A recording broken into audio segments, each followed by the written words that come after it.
দর্শক আসসালামু আলাইকুম। আমি সুজউদ্দৌলা আবু সাদাত। আমার বাসা রংপুর জেলার মিঠাপুকুর উপজেলায়। ইউটিউবে এটাই আমার প্রথম ভিডিও।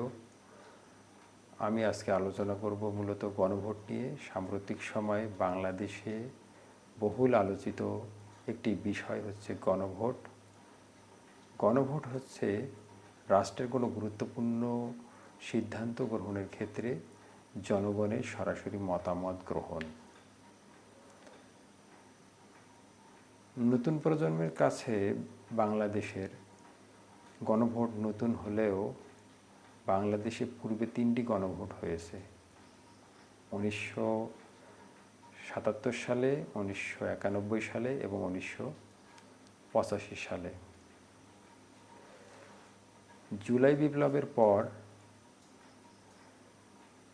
সংস্কার প্রশ্নে রাজনৈতিক দলগুলোর দীর্ঘ আলোচনার পর রাজনৈতিক দলগুলোর 10টি গুরুত্বপূর্ণ বিষয়ে যখন ঐক্যমতে পৌঁছাতে পারছিল না, তখন গণভোট প্রসঙ্গটি নতুন করে আবার আসে। এখন গণভোট কিভাবে বাস্তবায়ন হবে সেটি নিয়ে একটি সংকট দেখা দিয়েছে। বাংলাদেশের কিছু রাজনৈতিক দল চাচ্ছে জাতীয় নির্বাচনের সঙ্গে গণভোট, আবার কিছু রাজনৈতিক দল চাচ্ছে যে জাতীয় নির্বাচনের পূর্বেই গণভোট। গণভোট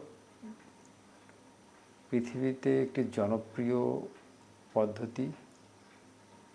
এর মাধ্যমে যদি জুলাই সনদ আইনি ভিত্তি পায়, ভবিষ্যতে এটি নিয়ে কেউ আর কোনো প্রশ্ন তুলতে পারবে না। বাংলাদেশের অধিকাংশ জনগণই জুলাই সনদের আইনি স্বীকৃতি চায়। এটি গণভোটের মাধ্যমেই হতে পারে, যেহেতু বর্তমানে বাংলাদেশে কোনো পার্লামেন্ট নেই। দর্শক, আমার চ্যানেলটিতে নতুন নতুন ভিডিও পেতে আমার চ্যানেলটি সাবস্ক্রাইব করে আমার সঙ্গে থাকুন। সবাইকে ধন্যবাদ।